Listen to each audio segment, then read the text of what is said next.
سیلابونه او د بیو لوړوالی.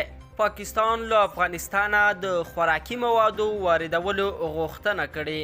ګرانو کتونکو، تازه، دقیق او پر وخت خبرونو لپاره چینل سبسکرایب کړئ.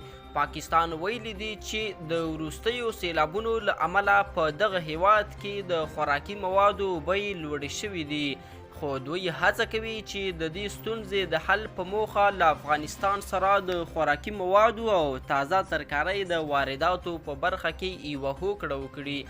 د پاکستان د سوداګرۍ وزیر تېره ورځ په یو خبري کنفرانس کې وویل په دې برخه کې د افغانستان او ایران له حکومتونو سره یوې هوکړې ته نږدې شوي دي، په داسې حال کې چې پاکستاني چارواکي له افغانستانه د سبو او خوراکي موادو د پلور په برخه کې له افغانستان سره یو قرارداد ته د نږدې کېدو خبره کوي.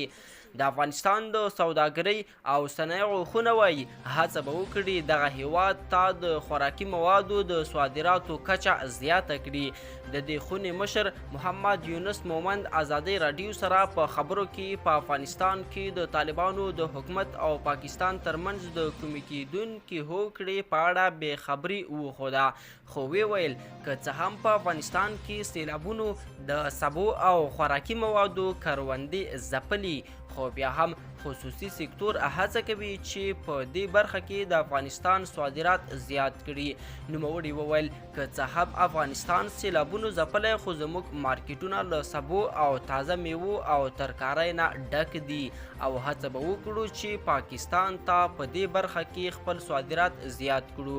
تر دې دمه کوم رسمي قرارداد نه دی شوی، خو د معلوماتو سره سم پاکستان ته صادرات کیږي. دا په داسې حال کې ده چې تازه د پاکستان حکومت ویلي د وروستیو ویجاړونکو سیلابونو له امله د دې هیواد په بازارونو کې د میوو او تازه ترکارۍ بیې په بېساري ډول لوړې شوي دي. ګرانو کتونکو، تازه او دقیق خبرونو لپاره چینل سبسکرایب کړئ.